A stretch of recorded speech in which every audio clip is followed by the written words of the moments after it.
Hello students, welcome to all of you on my YouTube channel Shukla and company.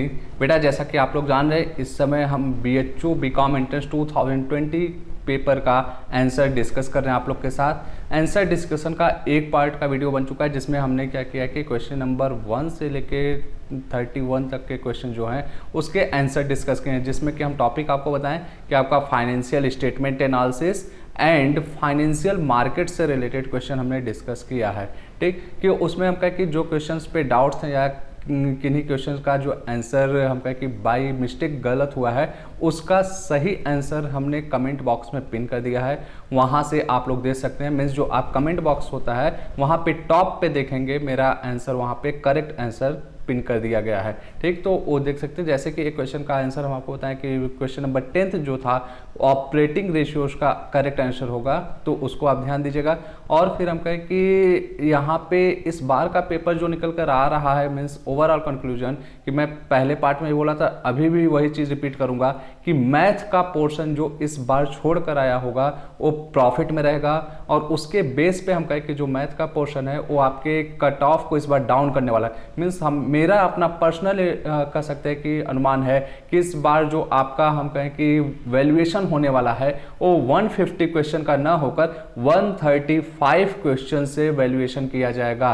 Means 15 question को मैं अपने तरफ से अभी से माइनस कर दे रहा हूं आपके इस एंट्रेंस एग्जाम 2020 में, जो कि बीकॉम का इस बार हुआ है। हम कहें कि अगर आप अभी पार्ट 1 आंसर डिस्कशन नहीं देखें तो उसका लिंक भी मैं डिस्क्रिप्शन में दे देता हूं, आप देख लीजिएगा, या हम कहें कि चैनल पे प्लेलिस्ट में मैं उसको सेव किया हूं, वहां से आप देख लीजिएगा। अगर चैनल पे आप नए हैं तो चैनल को जरूर सब्सक्राइब कीजिएगा। मीन्स हम कहें कि आपका पूरा यहाँ पे सहयोग किया जाएगा कि आपके एडमिशन तक, मीन्स आंसर डिस्कशन, फिर आपका आने वाले समय में कट ऑफ क्या जाने वाला है, ये सारी चीज़ें आपको यहाँ पता चलेंगी और विथ एक्यूरेसी। तो आइए चलते हैं आज के पार्ट पे। मीन्स जो हम कहें कि आगे हमारा आंसर डिस्कशन का प्रोसेस चल रहा है, उस पे हम आगे के क्वेश्चन को डिस्कस करते हैं। क्वेश्चन नंबर 32, जो कि हम कहें कि ध्यान दीजिएगा, जो नए बच्चे हैं उनको बता देते हैं, ये जो आपका एंट्रेंस एग्जाम का पेपर हुआ है उसका सेट नंबर 1 हम डिस्कस कर रहे हैं। आपके पास अगर कोई और सेट होगा तो उसमें हो सकता है क्वेश्चन का नंबर कहीं और दिया होगा। ठीक, तो question number 32, demand curve slopes downward from left to right because of income effect, substitution effect, diminishing marginal utility, all of the three. तो ऑप्शन नंबर फोर्थ आपका सही होगा, ऑल ऑफ द थ्री। ये आपका इकोनॉमिक्स से related portion के questions हैं, ध्यान दीजिएगा। 31 नंबर जो क्वेश्चन था वो भी आपका इकोनॉमिक्स का ही क्वेश्चन था। ठीक, question number 33, consumer surplus is based on diminishing marginal utility, law of demand, indifference curve approach, none of the three. Option number 1 diminishing marginal utility. ठीक, question number 34, law of diminishing marginal utility states that as more and more units of commodity is consumed, marginal utility begins to increase, begins to decrease, remains constant, becomes zero। तो option number 2 आपका correct है, begins to decrease। जैसे जैसे आप किसी भी चीज का हम कहें कि कोई भी कमोडिटी एक्स्ट्रा यूनिट कंज्यूम करते हैं तो जो आपकी मार्जिनल यूटिलिटी होती है बेटा वो आपकी घटनी शुरू हो जाती है। ठीक, question number 35, cardinal approach of utility is given by. तो कार्डिनल यूटिलिटी का जो हम कहें कि आपका कॉन्सेप्ट दिया गया था अल्फ्रेड मार्शल के द्वारा दिया गया है। ऑप्शन नंबर 1 आपका करेक्ट होगा। एक चीज आप लोग कमेंट बॉक्स में बताइएगा कि अभी तक जो आप आंसर मैच कराए हैं उसके अकॉर्डिंग आपका कितना क्वेश्चन सही हुआ। मीन्स हम जो आज इस वीडियो को डिस्कस कर लेंगे लास्ट में, आपका कितना मैच हुआ कि करेक्ट हुआ, और कितने लोग ऐसे हैं कि जो मैथ का हम कहें कि पूरा का पूरा पोर्शन छोड़ कर आए हैं या 1 से 2 क्वेश्चन करके आए हैं। ऐसे लोग कमेंट बॉक्स में जरूर बताइएगा बेटा। ठीक, चलते हैं नेक्स्ट क्वेश्चन पे। Question number 36, in the field of consumption law of equi marginal utility is also known as law of maximum satisfaction. Option number 1 ही आपका करेक्ट है। Question number 37, in which market advertising expenses are the least. Means हम कहें कि किस market में आपका advertisement expenses सबसे कम होता है, तो मोनोपोली मार्केट में होता है। मीन्स ऑप्शन नंबर 2 आपका करेक्ट होगा। Question number 38, in which kind of market a firm is price taker. तो प्राइस टेकर की जो बात आती है बेटा कि perfect competition. Means option number 1 आपका इसका करेक्ट होगा 38 का। ठीक, चलते हैं next question. Question number 39, in a very short period in determination of market price option number first, demand has more impact, supply has more impact, both demand and supply है more impact. देखिए short period में आपका demand जो होता है वो ज़्यादा impactful होता है कि आपका प्राइस डिटरमाइन करने में, मीन्स ऑप्शन नंबर 1 करेक्ट होगा। चलते हैं क्वेश्चन नंबर 40 पे, the concept of monopolistic competition was presented by, तो A.H. चैम्बरलिन के द्वारा दिया गया था। ऑप्शन नंबर 2 आपका करेक्ट होगा। कि question number 41, which of the following is not an attribute of monopoly, monopoly का है कि कोई विशेषता नहीं है, तो free entry and exit of firm, ये आपका मोनोपोली का कह सकते हैं कि विशेषता नहीं है, फीचर्स नहीं है। ठीक, question number 42, in long run perfect competition firm earn super profit, incur an economic loss, make zero economic profit, none of the three। Option number 3 correct होगा, makes zero economic profit। चलते हैं next question पे, question number 43, the concept of kinked demand curve has been propounded by, तो Paul Sweezy के द्वारा आपका एक concept दिया गया था क्निक्ड डिमांड कर्व का। ऑप्शन नंबर 1 करेक्ट होगा क्वेश्चन नंबर 43 का। Question number 44, gross domestic product at constant price is called real GDP, option number 1 आपका करेक्ट होगा। ठीक, question number 45, which of the following is not a method of estimating national income, तो national income का जो कहें कि इस पर थोड़ा सा डाउट है बेटा, कि हमका बहुत नॉमिनल डाउट्स, कि इसका ऑप्शन नंबर 4 आपका करेक्ट होगा, investment method. Option number 2 and correct तो एकदम कंफर्म है कि ये हम कहें कि आपका मेथड्स है, तो ऑप्शन नंबर 1 एंड 4 पे थोड़ा डाउट है, जिसमें कि ऑप्शन नंबर 4 ज़्यादा क्लियर लग रहा है कि हमें कि ये नहीं है आपका। ठीक, चलते हैं नेक्स्ट क्वेश्चन पे, question number 46, which country was the first adopt gold standard, तो गोल्ड स्टैंडर्ड एडॉप्ट करने वाली पहली जो कंट्री थी ग्रेट ब्रिटेन थी। ठीक, question number 47, who was the first to talk about symmetallism, symmetallism के बारे में अगर हम बात करें कि कौन से विद्वान ने पहली बार बात किया, तो मार्शल रहे हैं, ऑप्शन नंबर 2 आपका करेक्ट है। ठीक, question number 48, which from the following is not characteristics of gold parity standard, तो गोल्ड पैरिटी स्टैंडर्ड का कैरेक्टरिस्टिक्स कौन सा नहीं है, तो आपका ऑप्शन नंबर 4 करेक्ट है, कन्वर्टेबिलिटी इनटू गोल्ड।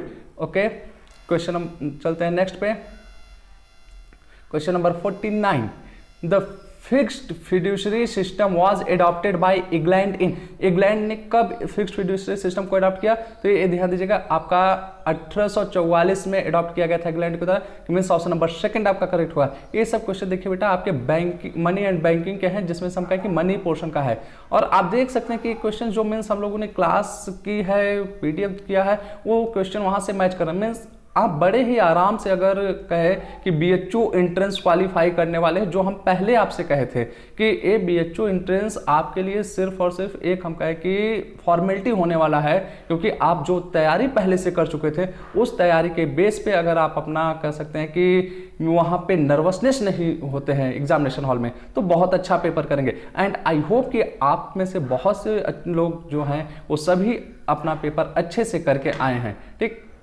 चलते हैं क्वेश्चन नंबर 50 पे, which is not the merit of paper standard, कि मीन्स पत्र मुद्रा मान की मेरिट नहीं है, तो पहला option economical, homogeneity, convenient, non elasticity, गैर लोचकपूर्ण, तो ये आपका ऑप्शन नंबर 4 करेक्ट होगा। यहाँ पे देखिए कि ये भी क्वेश्चन आपका देखिए कि निगेटिव फॉर्म वाले क्वेश्चन हैं ये सब। देखिए क्वेश्चन नंबर 51 का बेटा देखिए कि यहाँ पे हम कहें कि डेफिनेशन से रिलेटेड है, तो अभी इसका करेक्ट ऑप्शन हम खोजेंगे, फिर कमेंट बॉक्स में पिन कर देंगे, इस पे अभी हम क्लियर नहीं है, इसलिए हमने इसको टिक नहीं किया है। ठीक, question number 52, with reference to effect of inflation which from the following is not true, तो यहाँ पे आपका ऑप्शन नंबर 4 करेक्ट होगा, इंक्रीज इन एम्प्लॉयमेंट, मीन्स हम कहें कि जब आपका महंगाई बढ़ता है तो ऐसे में एम्प्लॉयमेंट नहीं होती है बल्कि अनएम्प्लॉयमेंट की बात आती है। ठीक, चलते हैं next, Which from the following is the oldest theory of determination of money value, तो यहाँ पे ऑप्शन नंबर 4 आपका करेक्ट होगा, द कैम्ब्रिज इक्वेशन। इस पे थोड़ा सा डाउट है बेटा कि, लेकिन वैसे ये 4th ऑप्शन आपका करेक्ट है। ठीक, चलते हैं क्वेश्चन नंबर 54 पे। बहुत ही इजी क्वेश्चन है, देखिए कि ये आपको हम कहें कि पीडीएफ में आपके टेस्ट में भी ये क्वेश्चन आए थे। The full form of RTGS, तो आरटीजीएस का जो हम कहें फुल फॉर्म है real time gross settlement. Option number second आपका करेक्ट है। क्वेश्चन नंबर 55, इस पे भी थोड़ा सा डाउट्स है इसलिए हमने इसको सर्कल किया है। Who is called the mother of central bank? अब देखिए कि यहाँ पे अगर हम कहें कि इंडिया के बारे में अगर बात किया जाता है तो आरबीआई होता, लेकिन ये वर्ल्ड लेवल पे बात किया तो बैंक ऑफ इंग्लैंड यहाँ पे ऑप्शन सही लग रहा है। ठीक, तो जो भी करेक्ट होगा इसको हम आपको आने वाले समय में बता देंगे। चलते हैं नेक्स्ट क्वेश्चन पे। Question number 56, which from the following is not the function of central bank, means RBI का कौन सा फंक्शन नहीं है? तो ऑप्शन नंबर थर्ड आपका करेक्ट है, क्रिएशन ऑफ क्रेडिट। अगर हम बात करें issue of notes, government advisor, regulation of foreign exchange, ये सब उसके क्या कर सकते हैं कि आप फंक्शन है कि क्रिएशन ऑफ क्रेडिट की जो बात आती है वो आपका कॉमर्शियल बैंक का काम है, आरबीआई का नहीं है। ठीक, चलते हैं क्वेश्चन नंबर 56 पे। 57, which commercial bank has been merged with the Punjab National Bank recently. ये देखिए हमने आपसे बोला था मर्जर का क्वेश्चन जरूर आने वाला, क्योंकि एमकॉम में भी आपका क्वेश्चन आया था मर्जर से रिलेटेड, और देखिए एक क्वेश्चन आया भी है आपका। तो यहाँ पे जो आपका करेक्ट ऑप्शन है United bank of India, PNB के साथ जो मर्ज हुआ है वो यूनाइटेड बैंक ऑफ इंडिया हुआ। ठीक, question number 58, in the paid up capital of regional rural bank the shares of sponsor bank is, तो यहाँ पे ध्यान दीजिएगा कि जो शेयर्स की बात की जाती है स्पॉन्सर बैंक की वो 35% रहा है। ठीक, चलते हैं नेक्स्ट क्वेश्चन पे। At the time of establishment of regional rural bank, the authorized share capital of each bank was, तो जो authorized capital की बात की जाए कि बाकी बैंक का, तो वो 5 करोड़ रुपीस था। मीन्स ऑप्शन नंबर थर्ड आपका करेक्ट है। ये देखिए दो क्वेश्चन आपके आरआरबी से रिलेटेड है, और आरआरबी से रिलेटेड हम कहें कि एमकॉम में भी क्वेश्चन आए हुए थे। ठीक, तो चलते हैं next question number 60, from the following which is the reason for creating special purpose vehicle, तो यहाँ पे ऑप्शन देखिए कि risk sharing, asset transfer, property से। Option number fourth all of the three, तो फोर्थ ऑप्शन आपका करेक्ट होगा all of the three. Question number 61, with reference to flexibility of operation the most suitable form of business organization is, option number 1 आपका correct होगा sole proprietorship. Means हम कहें कि एकाकी व्यवसाय जो होता है इसमें आप फ्लेक्सिबिलिटी की ज्यादा चांसेस रहती हैं। ठीक, question number 62, uncertain span of life is a feature of, तो यहाँ पे कह सकते हैं कि सोल प्रोप्राइटरशिप। अगेन आपका ऑप्शन नंबर सेकंड करेक्ट होगा। ठीक, चलते हैं question number 63, which from the following is not a feature of partnership firm, तो पार्टनरशिप फर्म का फीचर्स नहीं है। तो existence of business, sharing profits, free transfer of share, unlimited liability. Option number third आपका करेक्ट होगा free transfer of shares. ये सब आप देखिएगा क्वेश्चन जो आपके हैं कि बिजनेस ऑर्गेनाइजेशन से रिलेटेड क्वेश्चन आपके स्टार्ट हो चुके हैं। चलते हैं next, Who from the following regularly attends the office of a company, तो अगर बात की जाए कि रेगुलर बेसिस पे कौन कंपनी के ऑफिस को अटेंड करता है, तो managing director. Option number third आपका करेक्ट होगा। कि next question 65, as per the companies act 1956 every company shall hold the first meeting of the board of director within how many days of the date of its incorporation, तो हम कहें कि date of incorporation के बाद 30 दिन के अंदर board of director की मीटिंग हो जानी चाहिए। आपका ऑप्शन नंबर फर्स्ट करेक्ट है 30 डेज।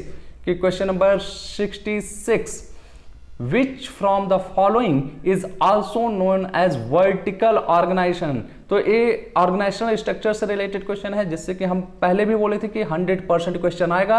ये देखिएगा ऑप्शन नंबर सेकंड आपका करेक्ट है। लाइन ऑर्गेनाइजेशन जो होता है ये आपका वर्टिकल ऑर्गेनाइजेशन के नाम से जाना जाता है। चलते हैं नेक्स्ट क्वेश्चन पे। देखिए कि विच from the following is not a staff position, इस पे बहुत माइनर सा डाउट हमें लग रहा था कि स्टाफ पोजीशन पे, तो जो यहाँ पे हमने आपको ऑप्शन बताया option number third general manager. ठीक, कि चलते हैं next question. Option question number 68, with reference to line and staff organization the staff is, fully responsible, partially responsible in some situation, partially responsible in all situation, not responsible at all. तो not responsible at all क्योंकि हम कहें कि line and staff organisation में जो होता है कि जो हेड ऑफ द डिपार्टमेंट होता है वो किसी भी चीज के लिए रिस्पॉन्सिबल होता है। ठीक, चलते हैं next question, question number 69। Line organisation has many advantages except the following. तो quick decision, better control, very expensive, prompt communication. तो हम कहें कि ऑप्शन नंबर 3 जो है वो करेक्ट है, वेरी एक्सपेंसिव। लाइन ऑर्गेनाइजेशन आपका एक्सपेंसिव नहीं होता है। ये देखिए कि फिर से हम वही चीज कहेंगे कि ऑर्गेनाइजेशनल स्ट्रक्चर से रिलेटेड क्वेश्चंस अच्छे से आए हुए हैं। तो आज का हम जो क्वेश्चन डिस्कशन का टॉपिक है यहीं पे करते हैं खत्म। फिर मिलेंगे आपसे नेक्स्ट पार्ट में, बाकी क्वेश्चन आपके साथ हम डिस्कस करने वाले हैं। पार्ट 1 आप जरूर देख लीजिएगा अगर अभी तक नहीं देखें, और इस चैनल पे अगर नए हैं तो आप चैनल को जरूर सब्सक्राइब कीजिएगा, बेल आइकन बटन दबाइएगा ताकि नेक्स्ट वीडियो जैसे भी आए आपको नोटिफिकेशन तुरंत मिल जाए। तो मिलते हैं नेक्स्ट पार्ट में, तब तक के लिए गुड लक, थैंक यू।